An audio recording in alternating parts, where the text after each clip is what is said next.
After extensive review with the DEP and others in my administration, our analysis of the Regional Greenhouse Gas Initiative, or RGGI, reveals that this program is not effective in reducing greenhouse gases and is unlikely to be in the future. First, RGGI allowances were never expensive enough to change behavior as they were intended to, and ultimately fuel different choices. When RGGI began, the industry projected that the cost of allowances would eventually be as high as $20 to $30 a ton, compared to the current price of less than $2 per ton, at which point the cost would have been sufficient to affect the decision of energy producers to choose lower carbon fuels or more efficient production technologies. This is not the case. It has not happened. And trends indicate the cost of the allowance will continue to be at the floor reserve price, and there will be no significant secondary market for allowances. In other words, the whole system is not working as it was intended to work. It's a failure. Second, New Jersey's carbon emissions, from a report the DEP will release today, are already below the goals for 2020 set out in New Jersey's Global Warming Response Act, the legislation that permitted the state to participate in RGGI. According to this most recent report, which was conducted before RGGI was implemented, greenhouse gas emissions are down in New Jersey. Reduced emissions have been due to the increased use of natural gas and the decreased use of coal. We're seeing that the market, and not RGGI, has created incentives to reduce the use of carbon-based fuels. Third, given that we now have laws that provide significant market incentives for wind, solar, and in-state natural gas generation, any benefits that the RGGI tax may have had are minuscule. In fact, 14 laws have been passed since the Global Warming Response Act was passed, authorizing us to join RGGI. These 14 laws all accomplish the goals of promoting clean energy without the need to participate in RGGI at all. RGGI has not changed behavior, and it does not reduce emissions. We're looking for broader results that benefit all ratepayers and all citizens. Finally, and importantly, RGGI does nothing more than tax electricity. Tax our citizens, tax our businesses, with no discernible or measurable impact upon our environment. And because states such as Pennsylvania are not RGGI members, it's just possible that by making the cap too stringent, clean New Jersey plants would be forced to close, only to be replaced by power from dirty Pennsylvania coal plants. It doesn't make any sense, environmentally or economically, and the continuation of this tax makes no sense for my efforts and Lieutenant Governor's continued efforts to make New Jersey a more business-friendly environment and a place where private sector jobs can continue to be created. So, we will withdraw from RGGI in an orderly fashion by year's end. There will be no new coal permitted in New Jersey. From this day forward, any plans that anyone has regarding any type of coal-based generation of energy in New Jersey is over. We know that coal is a major source of CO2 emissions. We will no longer accept coal as a new source of power in the state, and we will work to shut down older, dirtier, peaker, and intermediate plants that emit high greenhouse gases. We need to commit in New Jersey to making coal a part of our past. We're going to work to make New Jersey #1 in offshore wind production. Last year I signed the Offshore Wind Economic Development Act to provide financial assistance and tax credits to businesses that construct manufacturing, assembly, and water access facilities that support offshore wind products. And the DEP has completed its first of its kind 2-year baseline study that identifies optimal sites for offshore wind turbines. This study, combined with the strong policies I've spoken about, is going to be instrumental in the has been instrumental rather in the Department of Interior, recognizing New Jersey in its Smart from the Start program as a wind energy area. That provides us the opportunity for expedited federal permitting in this area, and we're going to try to take advantage of it.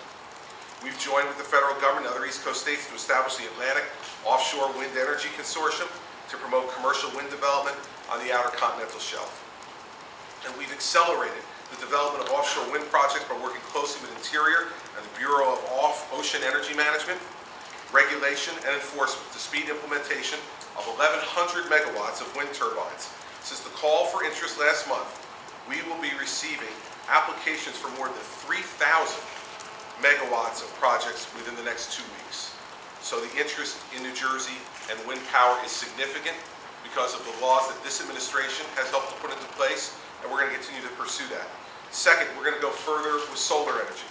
Last year I signed legislation exempting solar projects from certain land use restrictions, recognizing that solar energy development is an important land use that is protective of our environment. Currently, 9,000 solar photovoltaic projects totaling over 330 megawatts are in use statewide as of April 30th of this year. We're focusing on expanding solar on brownfields and landfills. We talked about this during the campaign. We believe we can reap dual environmental and economic benefits by promoting remediation of sites otherwise lacking in value and returning them to beneficial use. Specifically, the Meadowlands Commission has now rezoned significant portions of the closed landfill sites in the Meadowlands for use as solar fields. This is exactly the type of thing we talked about in the campaign, and I'm happy that the Meadowlands Commission has moved forward with rezoning, and now we can work towards increasing solar energy in the Meadowlands. Solar is increasing, as you know, both in the residential and commercial sectors, and that trend is likely to continue with the reduction in solar installation costs and the expectation of continued technological advancements in solar. Next, we're encouraging in-state energy generation, which is cleaner. We joined the legislature in a bipartisan fashion to create the LCAP program to encourage the construction of natural gas power plants within New Jersey dedicated to serving New Jersey customers.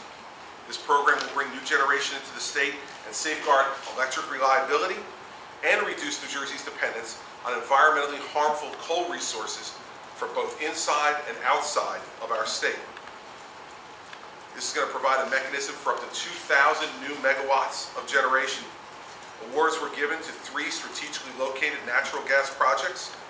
We've appealed the FERC ruling that says that we can't move forward with this, and separately the BPU is proceeding to expand our in-state natural gas generation on their own. 78% of New Jersey's electric resources come from in-state sources, and more than half of our electricity is carbon-free, coming from either nuclear or renewable sources. And part of our long-term plan will look to see whether additional nuclear units in the state make sense as well.